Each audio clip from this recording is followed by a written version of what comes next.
재미수필문학가협회 박진희 수필가를 소개합니다.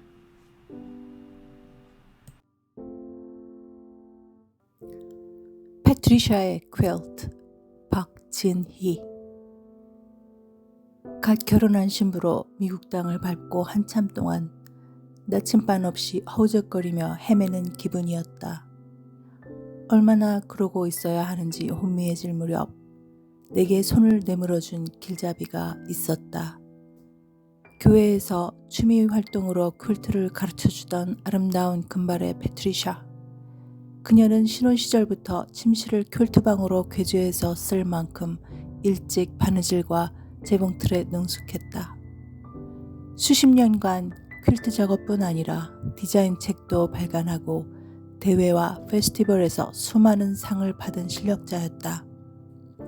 패트리샤는 첫 번째 유방암 수술과 방사선 치료를 마치고 나를 그녀의 세계로 초대해 주었다.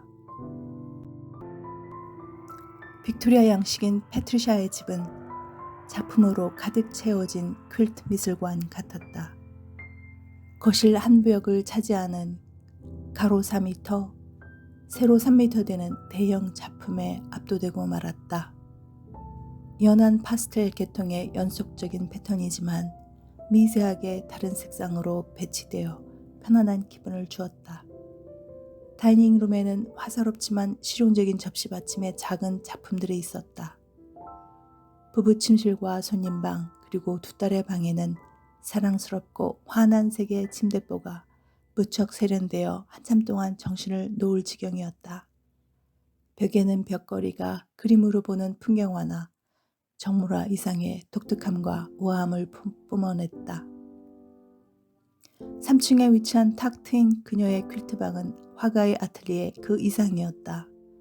한편은 색색의 옷감이 격혀이 정돈되어 있고 사이즈별 바늘과 가장자리를 장식하는 갖가지 스텐실과 솜들이 그녀의 손길을 기다리고 있었다. 최신식 재봉틀과 다리미들, 어느 방향에서도 바느질이 가능한 커다란 퀼트 나무 프레임이 벽 쪽을 차지하고 있었다.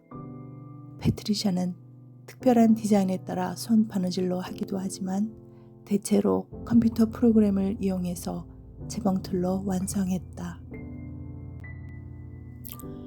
암으로 투병하는 동안 그녀는 스테인드 글라스 스타일로 커다란 창문 모양의 프로젝트가 한창이었다. 마치 검은색 창틀 밖으로 빨간색 꽃과 나뭇잎 사이로 낮은 산들과 강물 위의 다리가 멀리 보이는 풍경이었다. 그림으로는 2차원에서 그치겠지만 정교한 디자인으로 3차원의 시각을 패브릭으로만 표현이 가능한 도전적인 시도였다. 스테인드 글라스는 다양한 생유리로 모양을 내고 다듬어 납을 녹여 연결한다. 검은색 천이 마치 납처럼 색색의 여러 가지 모형의 천 조각을 이어서 일일이 감싸야 하는 공간이 100개도 넘어 보였다. 섬세하게 처리해야 하므로 무척 시간이 걸리고 까다로워 보였다. 아침 아픔에 잠겨 있을 시간이 없어. 작업하다 보면 아픈 줄도 시간이 가는 줄도 몰라. 패트리샤는 퀼트 만드는 순서와 최소한 필요한 재료를 알려주고 그 내용이 적힌 폴더를 건네주었다. 그리고 질문이 있거나 필요한 게 있으면 언제든지 말하라며 특별히 아끼는 다른 작품들도 보여주었다. 모두 어디선가 본 듯한 디자인이 전혀 아닌 그녀만의 여러 가지 특이한 기법이 수십 년간의 열정으로 가득했다.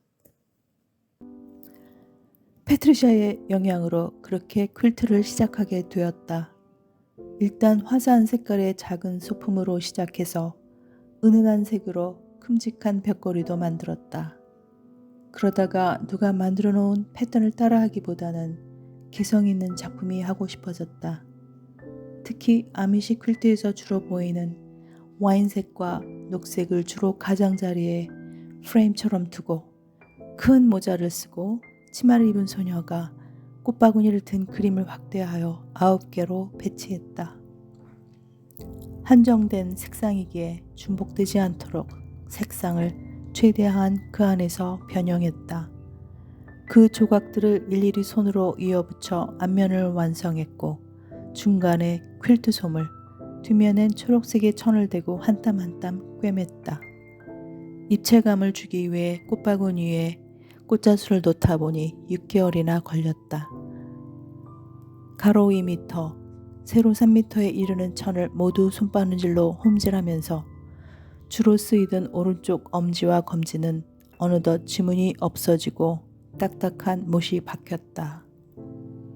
허리가 뻑적지근하고 눈도 침침해졌지만 눈에 보이게 완성되어가는 모습에 가슴이 뛰도록 좋아서 멈출 수가 없었다. 재봉틀이나 어느 기계의 힘을 전혀 빌리지 않고 완전 수공이었으나 사이즈가 크다 보니 평평한 탄력이 붙지 않았다. 그래도 완성품이라고 패트리샤에게 보여주었더니 나의 노력을 기특해 하며 생각지도 않던 퀼트 쇼에 출전시켜 주었다. 전 세계의 퀼트인들의 작품이 3일에 걸쳐 전시된 이 대회에서 패트리샤는 그때 작업하고 있던 스테인드 글라스 퀼트를 대어 대상을 받았다. 놀라운 색상, 정교함, 상상 밖의 이미지, 현대적이고 추상화적인 크레이지 퀼트까지 대단한 작품들이 얼마나 많고 아름답던지 황홀지경이었다. 그 중에 나의 퀼트는 주눅이 들어 더 늘어져 보였다. 하지만 그녀는 내게 용기를 주고 문화생이라며 칭찬을 아끼지 않았다. 훗날 패트리샤의 유방암이 재발되었다는 소식을 그녀가 다른 도시로 이사가고 한참 뒤에 듣게 되었다.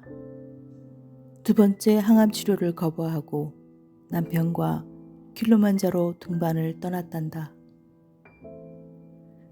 지금쯤 그녀는 어디에서 어떤 퀼트를 만들고 있을까?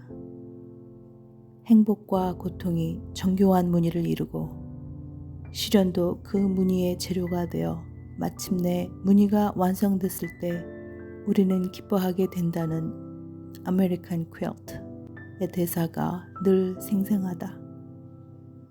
그녀가 암이 주는 두려움에도 당당하고 세상 누구도 흉내내지 못할 창의성과 정열이 깃든 최고의 퀼트를 만들어낸 비결을 알 것 같다.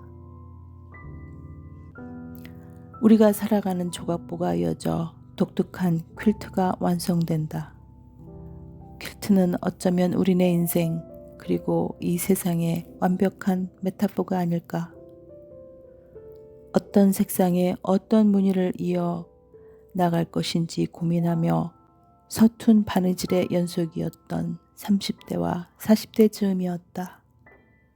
극도로 혼란스럽던 그 시절 패트리샤의 퀼트를 만나지 못했다면 나는 아직도 어디선가 헤매고 있을 것이다.